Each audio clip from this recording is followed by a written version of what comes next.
I just wanted to start off this review by saying that this is not a review of Doctor Strange Multiverse of Madness, the sequel. This is just a review of the first Doctor Strange. I just thought it would be fun to revisit the first Doctor Strange before the sequel comes out. That's what this video is. So if you've come here because you think I have some great knowledge of the sequel, you would be wrong. I have none. I have purposefully avoided it. I have lots of thoughts about characters I'd like to see in the sequel, but no, this was just me revisiting it. Hi, I'm Mac from movieguy.com, and this is obviously a review of Doctor Strange. Wouldn't it be weird if it was a review of something else and I just gave you that lead-in? I'm a blind film critic, so yeah, it's a perspective you probably haven't familiarized yourself with yet if you're new to my channel. And we're going to talk about a little thing called audio description and whether or not it was effective for this film. And this is my second time watching Doctor Strange. So I actually...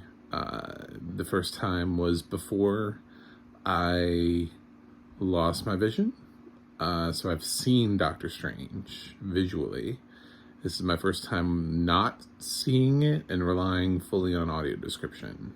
And of course, my memory. So I do have some thoughts about that. I also know that my website was definitely up at the time, and I'm sure I reviewed it. I feel pretty confident in that. I have not looked at my old review because I didn't want it to affect how I would see the film now. As a blind person, I've always sort of like remembered Doctor Strange being sort of, if I had to guess, in the B+, maybe as low as a B range. I don't think I gave it any lower than a B. It's not that I don't like the film, I just know that there are better Marvel movies. It's sort of an unfair comparison to be thrown into the world of Marvel at this point. I mean, there's some really phenomenal Marvel movies happening all the time. No Way Home was incredible. Multiverse of Madness has a really, really tough climb ahead for its following No Way Home. I hope it succeeds. So, revisiting Doctor Strange, I found that I definitely did not like it any less as a film. I perhaps maybe liked it a little bit better because now having seen Doctor Strange across multiple films and being able to embrace him as a character, it was sort of nice to go back and see where he started, because his character has definitely made a lot of transformation over the course of all of the Avengers films, and now he's mentoring Spidey in No Way Home, and he's sort of replaced both Iron Man and Captain America in some ways. He replaced Iron Man in that he's now mentoring Peter. He's like the adult in the room. And then he replaced Captain America in the same way that we got sort of Civil War, and we got like everybody sort of brought together in Civil War. Civil War is sort of like an unofficial Avenger movie, if you really look at it that way. And I feel like Multiverse of Madness, even though we're told only has for sure Doctor Strange and Scarlet Witch, like that's what they're pushing heavily, I feel like other people are going to pop up, even if only in cameos. I mean, literally, that's what the multiverse is. So Robert Downey Jr. could easily pop up as somebody from a multiverse. It wouldn't surprise me at all. Like, they could do whatever they wanted. That's why they're screwing with you by having Patrick Stewart's voice in the preview. Because once you start opening a multiverse, anything is possible. So, yeah, I've really appreciated his performance. I think he's great as Doctor Strange. I just want to say, I will tread lightly here because I know where we're at with culture appropriation on Tilda Swinton as the Ancient One. And I don't want to defend the choice, but at the same time, I find the roles that she gets offered to be extremely interesting. Like, if you look at this role, and if you look at her roles in Snowpiercer and Okja, you see what I'm saying. It doesn't mean that we should culturally appropriate roles and give them to white ladies. When this role could have easily gone to Michelle Yeoh. Of course, that would have mean it wouldn't have been in Shang-Chi, but I don't know. Would she have made a better Ancient One? I don't know. I'm sure we would have gotten something, but yeah. So yeah, she just gets offered these roles where I feel like people go, I don't know what to do with this role. What kind of role is it? I don't know. Is it a guy? Is it a girl? I don't know. Is it non-binary? I don't know. Like, is it like they don't know what the role is. So they write this role and then they just go, Tilda Swinton. And I don't know how she feels about that. I mean, does she love being put in these sort of like really androgynous and ambiguous and bizarre roles? Is that her thing now? I mean, she's thrice now been cast into roles that you just go, what is this role? And why does Tilda Swinton keep coming up in conversations for this film? She's a very lovely actress. She was fantastic in Michael Clayton. That's why she's here. Can she get more roles like that?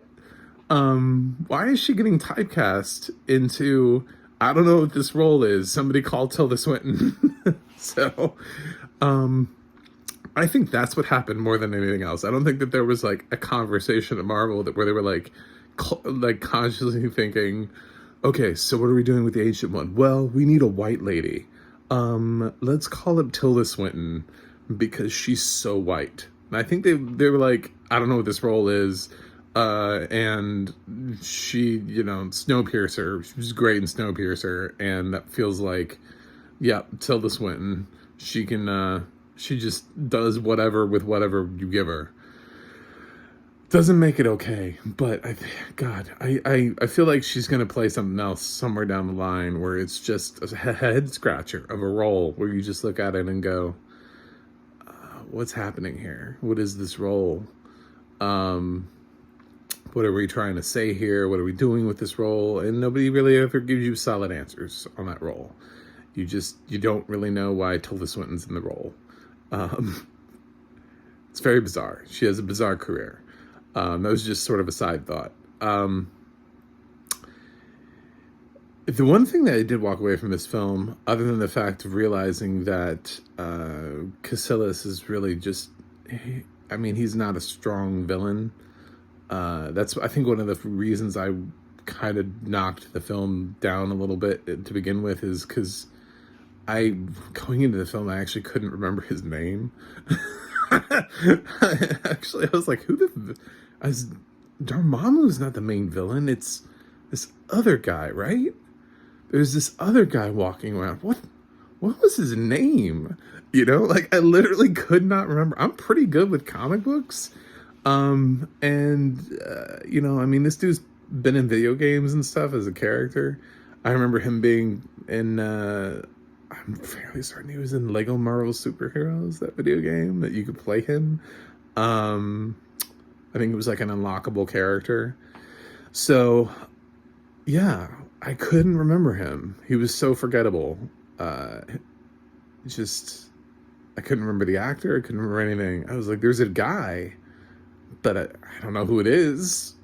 It's not a good sign. But he was okay. Again, when the movie reminded me of who he was, I was like, all right, he's fine. He's serviceable. He's a serviceable villain. We've seen far worse. It's like, I feel like at the time I probably saw Doctor Strange and was like, oh, this is the worst villain ever. And then Venom was like, hold my beer. And then they gave us, whatever that was in the first film. So yeah. The main takeaway that I walked away from was the fact that I don't like Rachel McAdams in this film anymore. I don't know if it's because I can't see, and maybe like all of their stuff was like really like they had great like physical staring. You know how like some people they just like are really emotionally intense and stare at each other really well, and they have great facial expressions, and they look really sad and like they're about to cry all the time. But there was something really lost about her performance to me. She felt very out of place when all I had was audio description. I didn't feel like they had an emotional connection in this film, and I just didn't really care as much about her character as I thought I would. And I was eager to revisit her character because I loved the episode of Doctor Strange in What If. I thought that was the best episode of What If. For anybody who hasn't seen What If on Disney Plus, that is a high recommend. I thought it was brilliant. Interesting thing about What If is that it can be brilliant, but it also can just be So that's what happens with a series like that when it's when you're hopping around doing what If does. Yeah, I will say that some episodes are not as great as others, but some episodes are mind-blowing and great. And at least one episode is getting its own series. So there you go.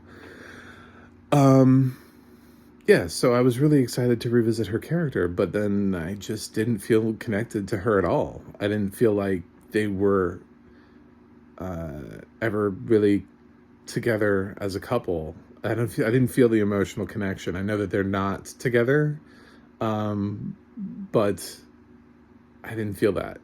I didn't feel that they even had like a past. I just felt like she was in the film. And I love Rachel Mcadams. I mean, she's amazing. I mean, just I don't know. All the way back in the day, I'm always a Rachel McAdams fan. So it was a weird takeaway from me that I just did not appreciate her anymore in this film. I still hope she's in the sequel. Anything could happen. We have no idea who's in Multiverse of Madness. That's not me saying anything. So, and the last takeaway I have about the film is what happened to Scott Derrickson? Where did Scott Derrickson go? I forgot who directed this, and I had to IMDb this, and I was like, who is Scott Derrickson? And then I clicked on Scott Derrickson's profile to bring up his thing, and I looked at this film, and I was like, this dude got Doctor Strange based off of those movies? Because Marvel was really intentional with their directors. They like to choose these directors that are like up and coming and have bright futures and stuff. Like John Watts was chosen off of Cop Car. You know, like that was a huge gamble. I mean, I cannot overstate John Watts being chosen off of Cop Car being, you know, but wow, did it work out for them? Somebody saw something in Cop Car and was like, yes. And I think I'm going to guess with Scott Derrickson that somebody saw something in Sinister and was like, yeah, you could do this. But then he has like nothing after Doctor Strange. He has 2 movies that I've never heard of that supposedly came out last year. They both have 2021 as their release year. And I had no idea they existed as films. So Doctor Strange, oddly enough, did not raise his profile. He wasn't asked back for the sequel. It's Sam Raimi doing Multiverse of Madness, in case those of you didn't know. Breaking news. Scott Derrickson did not get to direct the sequel. And I don't know why. I don't feel like he did a bad job. So, I'm sure there's a story there. But even if he didn't get to direct the sequel, I just don't know why Scott Derrickson isn't like moving on to more higher profile projects. I feel like Doctor Strange should have helped to move his career in an upwards direction, and I don't see that happening. So, very, very odd choice there.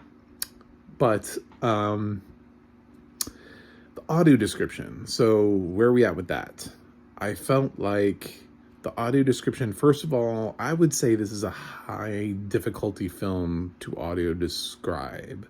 For those of you who have never seen this film visually, this is a very visual film. This is like a Picasso.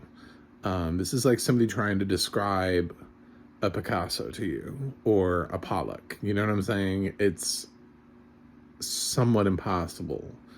But the audio description does an amazing job of describing the world bending that happens in the film, where the world actually sort of twists, kind of in the same way. If you've made it through Inception, I haven't listened to the audio description for Inception. I should. I need to rewatch that one too. It kind of like Inception, where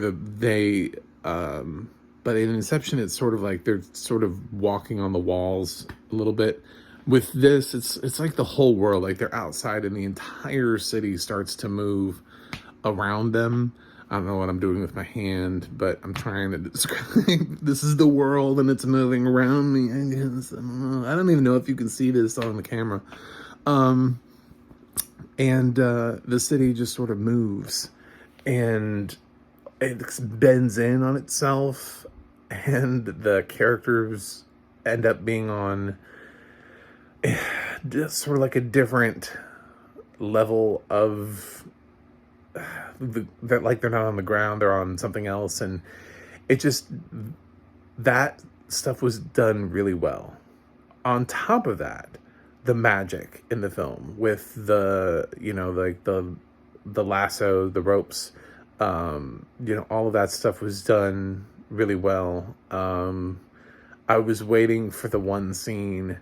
It took a minute to get there because of how much describing needed to go down. But I was waiting for the one scene where he gets pushed out for the first time.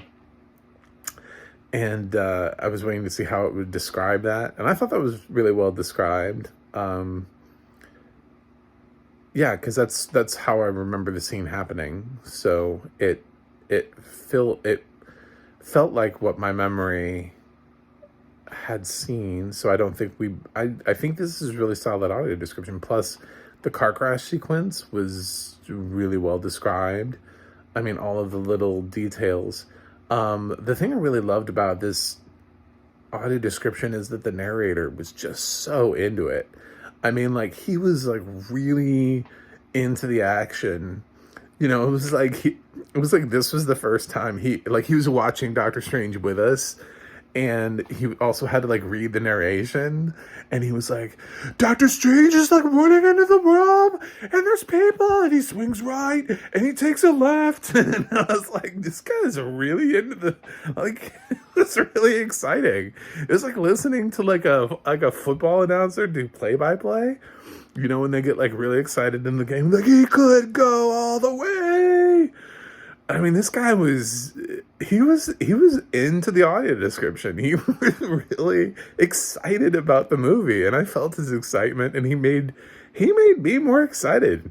Like, he kept me more awake. I don't know. It was just, so many people, they just sort of sit back and read, and sometimes that's perfect. That sometimes it's exactly what you need. And honestly, this kind of description would be very jarring in a film like Nomadland, like if he read Nomadland with the same enthusiasm that he read Doctor Strange, it'd probably be the opposite for me. I'd be like, dude, calm down. It's just Nomadland. This is a very quiet film. Stop reading this over enthusiastically. As she steps out of the van, like, I'd be like, no, don't, please don't. But fortunately, this is an action film. It's a sci-fi action superhero movie. So his enthusiasm is palpable. It's the same thing that the audience would have. Like, they would have palpable enthusiasm, especially for a first-time viewer who was really looking forward to this. So that was much appreciated. I thought I had really good audio description. The one little takeaway thing that I would have, and this would just be my own thing. This is me. I would have to ask. I'd have to poll blind people. My question would be, how big do you think Dormammu is? Based on the audio description given, how big do you think Dormammu is? And I feel like they attempted to describe, thinking that was enough. Thinking that saying colossal is enough. He's I'm quickly flipping through villains in my head, but I think he might be the largest villain of any of the films. So I don't think Colossal does it. I think Colossal makes you think Hulk. Colossal makes you think Thanos. Colossal makes you think something like that. And Dormammu is bigger than those. So that's why I was wondering about how big do you think Dormammu is? Because he's a little bit bigger than I think the audio description might suggest, because I think you really have to emphatically, I think in that case I would have just described, like Doctor Strange approaches Dormammu, who is 500 times his size, just give somebody a point of reference. Instead of just using Colossal, actually try to say how much bigger he is, because he's gigantic. Times gigantic. I don't know. I don't know what the adjective to describe Dormammu is here. So that's just a little thing. But he's bigger, I think, than you might have walked away from the film thinking that he is. So, but I don't know. Maybe everybody was like, no, I understood it. He's he's gigantic. I mean, he's like the biggest thing we've ever seen. And it's okay, cool. Well, fine.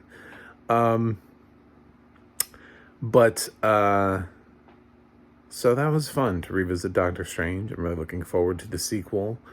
I don't really want to drop a whole lot of spoilers, but I have one desire out of the Doctor Strange sequel. And, let's just say, I'm going to assume that everybody decided to watch WandaVision before going into this, because it's pretty clear that you needed to watch WandaVision before going into Multiverse of Madness. So, let's just say that there are characters introduced in WandaVision that I absolutely need them back. I need them back. I know what they represent. I know who they become. And she needs to find them. That was how we ended WandaVision. If I'm being vague, I don't want to spoil too much, but there are characters that are in the very final moments of WandaVision revealed to be still in existence, and I'm hoping Wanda finds them, because they can be very useful should there be another Avengers film. Anyway, so that's my thought on that. Like I said, I didn't look at my grade, so this is going to be a grade based on how I felt about it on both a second viewing and also not being able to see it. So I'm going to give Doctor Strange a B+. Please hire Scott Derrickson. This is a solid film. He needs more work. Thank you. I don't know what else to say. I love that my reviews are unfiltered. I do not edit them. You just get, this is really low tech, so you just get me. Please like and subscribe. I have obviously I have 47 children to feed. Little known fact.